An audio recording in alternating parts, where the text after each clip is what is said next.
দেখো সবাই খাওয়া দাওয়া করতে বসে গেছে। তো আজকে হচ্ছিল ছোট করে একটা পিকনিক। তো দেখো সবাই বসে খাচ্ছে।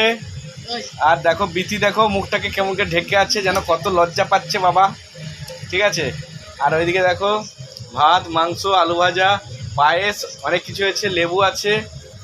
তো স্যাটাসাট খাবে, তা না একজনের গালে হাত পড়ে গেছে, আবার খাবে না কি করবে বুঝতে পারছে না। গালে হাত দেয়, গাল থেকে হাত সরা। তো দেখো এইভাবে। আর এদিকে বিপ্লবে বসে আছে, আমাদের বর্ষা হচ্ছে ম্যানেজমেন্টে আছে। তো পিকনিক জমে উঠেছে, ভালোই চলছে আজকে। তো চলো, তোমরা অবশ্যই ভালো লাগলে লাইক কমেন্ট শেয়ার করে দিও, আর চ্যানেলটিকে সাবস্ক্রাইব করে সাথে থাকবে কিন্তু। ঠিক আছে, তো টাটা সবাইকে, বাই বাই। দেখো আমার ছেলেকে মাথায় দিতে হচ্ছে, কি অবস্থা বুঝতে পারছো তো?